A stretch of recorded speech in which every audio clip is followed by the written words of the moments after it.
I've just got through the first minute or so of, perhaps it was more, a couple of minutes, I'm not sure, of the last recording, just revising it, laying here in bed, 4:30 in the morning, dark. And I'm reminded I did go to church. And thank God it wasn't the usual sermon which I try to unobserved slip out of. I used to sit there, but I never heard a word of the sermons. My mind would be so able to concentrate on something else that I could have not the slightest idea what he talked about. I didn't listen to it, literally. But these days I don't go to church in the first place because I don't want to be confronted with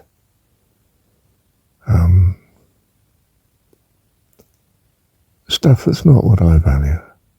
My God. It's my God I'm worshipping, not his. Do you see what I mean? You say, oh, this is very cut off, very insular, but no, it's devotion. I'm taught only of the Holy Spirit. I'm not taught of the preacher. You say, but you want me to listen to you, Marshall, at the minute. That's why you're dictating and publishing. Well, yes, but I certainly don't want you to become dependent on what I'm saying.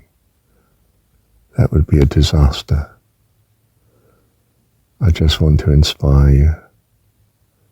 And then you simply go away and be the devoted person to what you understand your values are. I don't want to impose on you my values. I want you to realize the importance of you following your values. You could say, but that's a value in itself, isn't it? I say, yes, I suppose it is. Well, perhaps it's something I do want to share in common, that notion. But the rest is all you, okay?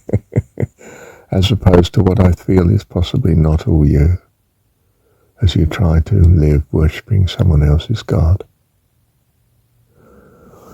But even this is an aside to what I wanted to say as I heard that, that I was going to church yesterday. I did go to church and there wasn't a sermon.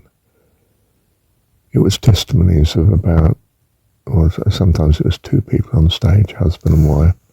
Sometimes it was two young chaps been playing rugby and how they'd won and how, well, their idea of outreach to their team of bringing God into the situation. And you might say it's very childish religion, but they're on fire, they're alive, and it's just wonderful to see persons devoted to their God. And you know it's their God because you get very little of the religious theological jargon and doctrine. You just get what happened and someone else's response to what they said or did, and the incredible lift it gave them and them in it, and so on. And it's alive, it's testimony. It's not lecture, it's not sermon. It's not prepared. They're not reading anything, they're just speaking from the heart of their experience of coming close to loving their God. And it's definitely the personification of what they're finding in life, gives them life and quickens them. Spirit.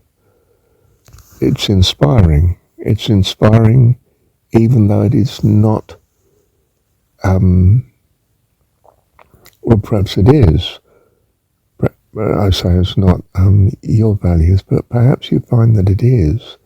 suddenly the values being revealed by this account of what happened, in their testimony, touches on what you truly valued too, and you just think, and you're lifted, you're transported. I mean, I don't know, they spent what would have been the sermon time normally.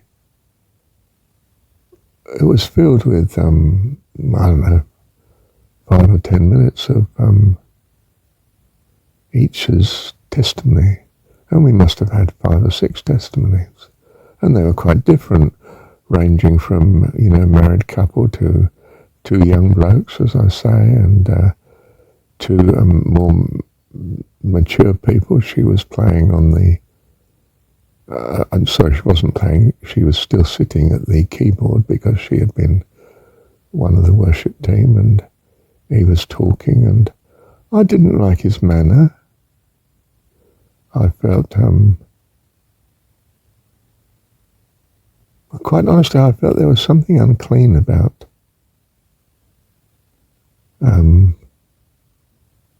his manner, and I knew in my heart I was repelled by it. And I can't tell you the content of his particular testimony, but it was okay because, well, in some sense I knew it was him. Look, we're all kids, aren't we? We're all at different stages that are not very impressive as regards competence from an adult point of view. I mean a spiritually mature adult like God. But he still loves us, doesn't he? And I'm reminded of that. Sorry, this is my values rather than statement of fact, you might think. But I find such thought lifting from life's confusion and chaos of discord and meaninglessness into something noble and with purpose, seeking an horizon, a point beyond the horizon, surmised, you might say, imagined, but giving reason and structure to life and fullness of life, noble purpose. That's what I picked up, didn't I, from the sort of atmosphere of watching a film like El Cid, Spanish general rescuing his country from the Moors, that there was some sort of feeling of noble purpose in the film. Not that that was, that's a very worldly film, of course. It's talking about battles and romance, and I was a young chap, of course. I was still only, I don't know, what age was I? I'm guessing, we'll say 16 for argument's sake.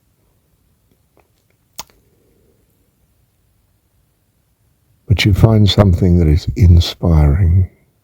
As I say, it might be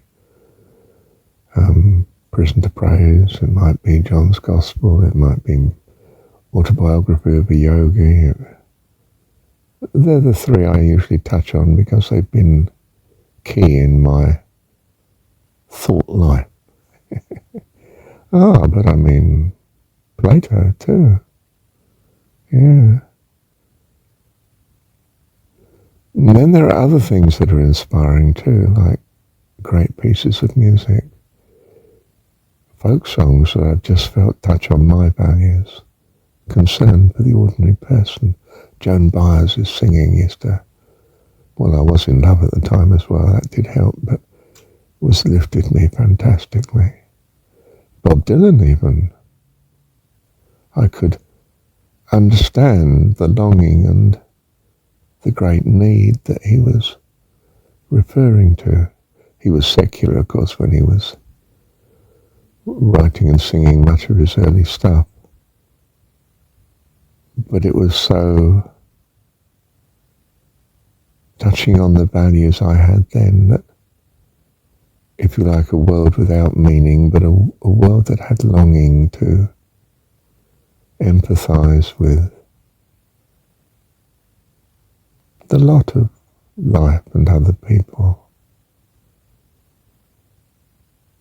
To come across someone who can articulate it, what you feel, you feel in your heart.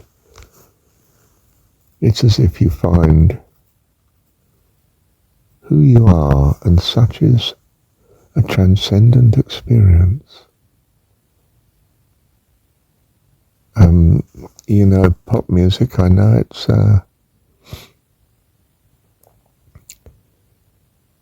you know, they might rave about whatever the music is. Anything from classical, at one time classical was pop, of course. The popular music of the day. Whether it was Green Sleeves or Verity's Aida or Bob Dylan. But it speaks to the people of where they're at. And they find that incredibly helpful, because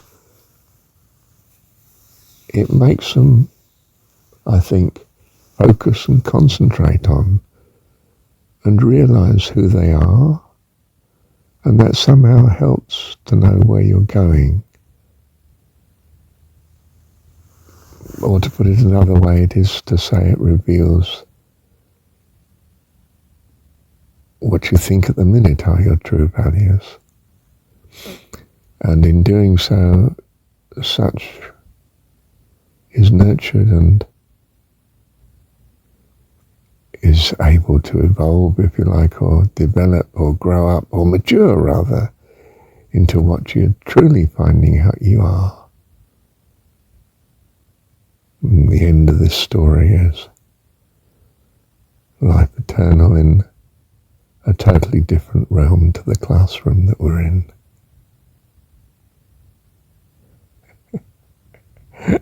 That was nice. I like that sort of poetic run of language there.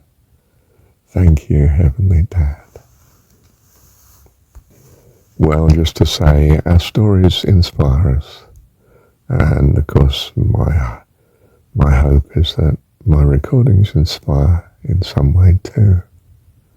And one or two may just touch your heart. Bless you.